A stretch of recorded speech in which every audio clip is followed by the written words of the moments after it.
नमस्कार, मैं हूं ललित खजूरिया और आप देख रहे हैं जम्मू संवाद। जम्मू कश्मीर में अगर असेंबली चुनाव होते हैं तो अगला मुख्यमंत्री कौन होगा, ये सबसे बड़ा सवाल है। क्या वो मुख्यमंत्री भाजपा से होगा या फिर एनसी, पीडीपी या कांग्रेस से होगा, या अगर इन्हीं पार्टी से हुआ तो क्या जम्मू से होगा? ये सवाल पिछले कई सालों से चलता आ रहा है और खासकर जो जम्मू की आवाम जिस तरह से सवाल करती है वो ये कहती है कि अगर जम्मू कश्मीर में मुस्लिम मुख्यमंत्री बन सकता है तो फिर हिंदू मुख्यमंत्री क्यों नहीं बन सकता? क्या ये कोई संविधान में लिखा है, कानून में लिखा है? और यही सवाल आपको याद होगा श्यामलाल शर्मा ने भी उठाया था जब वो कांग्रेस में थे और कई मर्तबा दावा करते थे कि ये किसी ने लिखवा के नहीं लाया कि मुस्लिम ही यहाँ का मुख्यमंत्री बनेगा, हिंदू क्यों नहीं बनेगा। फिर उसी चीज़ को आगे ले जाते हुए रविंदर रैना ने ये दावा किया कि जम्मू कश्मीर का अगला मुख्यमंत्री जो होगा वो भारतीय जनता पार्टी से होगा और हिंदू होगा। और जैसे ही बवाल मचा फिर उन्होंने कहा कि अगला मुख्यमंत्री जम्मू से होगा, लेकिन होगा भारतीय जनता पार्टी का। हालांकि चुनाव तो अभी हुए ही नहीं, लेकिन जिस तरह से चुनावों की सुगबुगाहट जो है वो तेज हो गई है।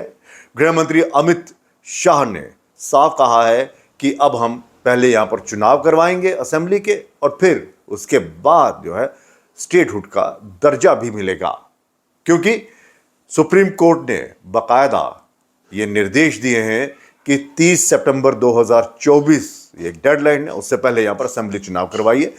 जम्मू कश्मीर में यूं तो पार्लियामेंट जो चुनाव जो चरण थे वो संपन्न हो चुके हैं और अब सबकी निगाहें जो हैं वो असेंबली चुनावों पर होंगे। और ये सवाल हमने तभी उठाया कि क्या पीडीपी, एनसी और कांग्रेस पार्टी यहाँ पर सत्ता बनाए, क्या उनका मुख्यमंत्री होगा?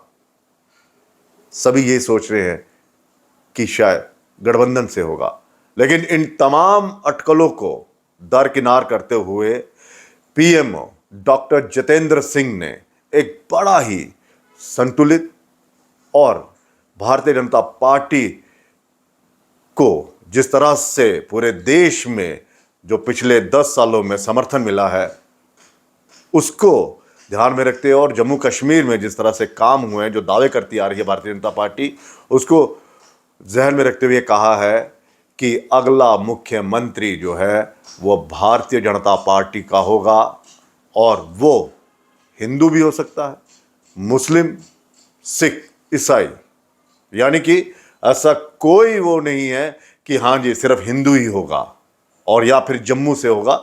लेकिन इतना तय है कि अगला मुख्यमंत्री जो है वो भारतीय जनता पार्टी से होगा और हमारा टारगेट जो है वो 50+ का है। पहली बार खुलकर डॉक्टर जितेंद्र सिंह ने इस तरह का बयान दिया है। तो क्या यह कहा जाए कि पार्टी के जो दूसरे नेता हैं जिस तरह से बयान देते आ रहे हैं, अब भारतीय जनता पार्टी ने अपने उन तमाम नेताओं से किनारा कर लिया है। खासकर पार्टी प्रदेश अध्यक्ष रविंदर रैना के उस बयान से भारतीय जनता पार्टी किनारा कर चुकी है कि सीएम जो होगा अगला वो हिंदू होगा और फिर उसके बाद बवाल मचा, नहीं जम्मू से होगा।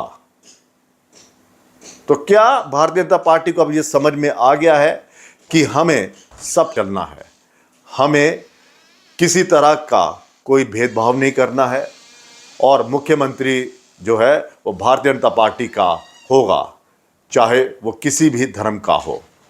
वो कश्मीर से भी हो सकता है और जम्मू से भी हो सकता है।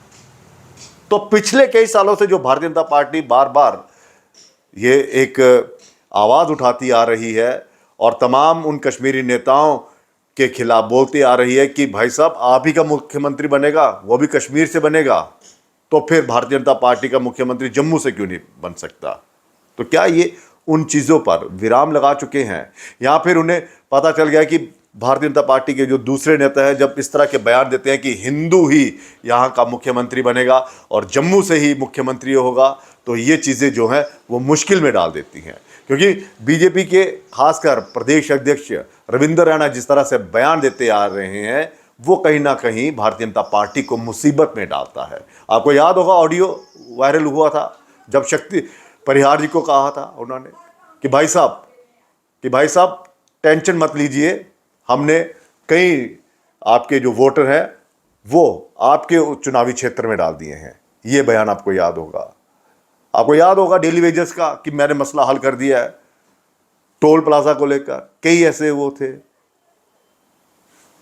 और उन तमाम बयानों के बाद भाजपा को कई मर्तबा शर्मिंदगी जो है वो झेलनी पड़ी।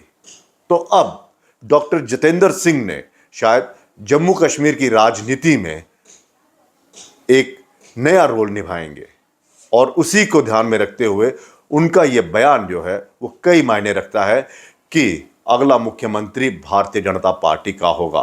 उन्होंने कोई ऐसा इशारा नहीं दिया कि वो जम्मू से ही होगा, वो हिंदू ही होगा, लेकिन उन्होंने ये साफ कह दिया इस बयान से कि हमें हिंदू मुस्लिम सिख जो है इससे इन चक्रों में नहीं है, बस हमें मुख्यमंत्री बनाना है, भारतीय जनता पार्टी का बनाना है, भले ही वो कश्मीर से क्यों ना हो।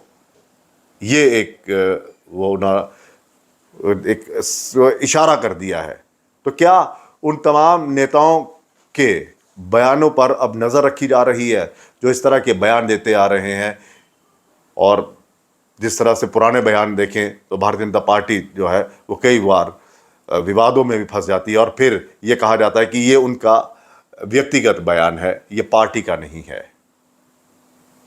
तो खुशखबरी भारतीय जनता पार्टी के लिए ये है कि पीएमओ साहब कह रहे हैं कि जम्मू कश्मीर के हालात ठीक हो गए हैं, और भारतीय जनता पार्टी ने जिस तरह से काम किया है लोग उसे पसंद कर रहे हैं, और असेंबली चुनाव जो हैं वो जल्द होंगे, और बीजेपी का मुख्यमंत्री होगा, चाहे वो किसी भी धर्म का क्यों ना हो। तो क्या डॉक्टर साहब अब स्टेट की राजनीति की तरफ रुख कर रहे हैं? क्योंकि पहले इस तरह के कभी बयान नहीं आए। फिलहाल इजाज़त दीजिए, लेकिन यह बयान कई मायनों में इशारा कर रहा है कि चुनाव जो हैं वो जल्द होने वाले हैं।